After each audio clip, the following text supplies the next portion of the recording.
Hi hello welcome back to my channel Sonu Juhi's kitchen. ఇవాల్టి వీడియోలో కరివేపాకు రైస్ ఎలా తయారు చేసుకోవాలో ఈ వీడియోలో చూద్దాం.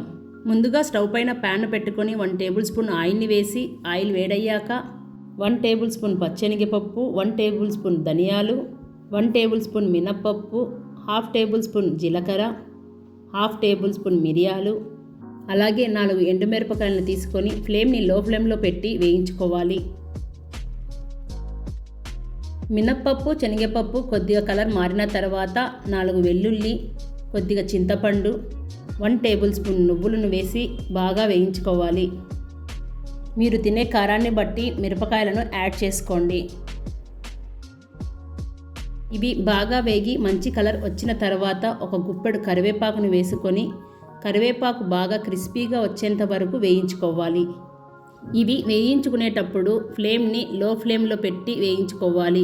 ఏది మాడకుండా ఉంటాయి. చూడండి, కరివేపాకు చక్కగా వేగిపోయింది. ఈ టైంలో స్టవ్ ఆఫ్ చేసి చల్లారనిద్దాం.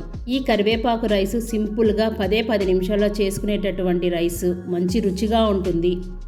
ఇది పూర్తిగా చల్లారిన తర్వాత గ్రైండ్ చేసుకోవాలి. వేడి మీద వేస్తే ముద్దగా అయిపోతుంది.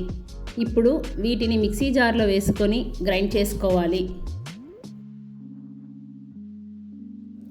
ఈ పౌడరు మరీ మెత్తగా చేసుకోకుండా ఇలా బరకగా ఉంటే రైస్లో కలిపేటప్పుడు అక్కడక్కడ చిన్న చిన్న పలుకులు పంటి కింద తగులుతూ బాగుంటుంది.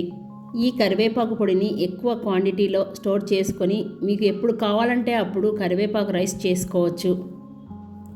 ఇప్పుడు స్టవ్ పైన మరో ప్యాన్ పెట్టుకొని 2 టేబుల్ స్పూన్ ఆయిల్ని వేసి ఆయిల్ కాగాక 1/2 టీ స్పూన్ ఆవాలు, 1/2 టీ స్పూన్ జీలకర్ర, 1/2 టీ స్పూన్ శనగపప్పు, 1/2 టీ స్పూన్ మినప్పప్పు, ఇవి వేగిన తర్వాత 1.5 టేబుల్ స్పూన్ పల్లీలను వేసి ఈ ఆవాలు చిటపటలాడేంత వరకు వేయించి ఇవి వేగిన తర్వాత 2 ఎండుమిరపకాయలను వేసి అలాగే 7-8 జీడిపప్పు పలుకులు, 2 పొడవుగా కట్ చేసుకున్న పచ్చిమిరపకాయలు, 2 రెమ్మల కరివేపాకును వేసి వేయించుకోవాలి. ఇవి వేగిన తర్వాత ఒక చిటికెడు ఇంగువను వేసుకోండి. ఇంగువ వేసుకోవడం వలన ఫ్లేవర్ చాలా బాగుంటుంది. ఇలా ఇవన్నీ వేగాక ముందుగా ఉడికించి పెట్టుకున్న రైస్ని ఇందులో వేసి ఇందులోనే కరివేపాకు కారపొడిని వేసి రుచికి సరిపడా ఉప్పును వేసి ఫ్లేమ్ని హై ఫ్లేమ్లో పెట్టుకొని బాగా కలుపుకోవాలి. మీకు ఎప్పుడైనా టైం లేనప్పుడు చాలా ఈజీగా క్విక్గా చేసేయచ్చు. కరివేపాకు పొడి పూర్తిగా అన్నంలో కలిసేలా కలుపుకొని చివరగా కొత్తిమీరను వేసి కలుపుకోవాలి. చాలా అంటే చాలా సింపుల్ అండ్ హెల్తీ రెసిపీ.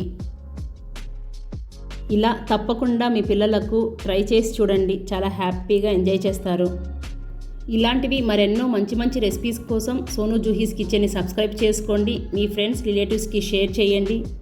మీకు ఎలా కుదిరిందో కామెంట్ చేయండి. Thank you for watching.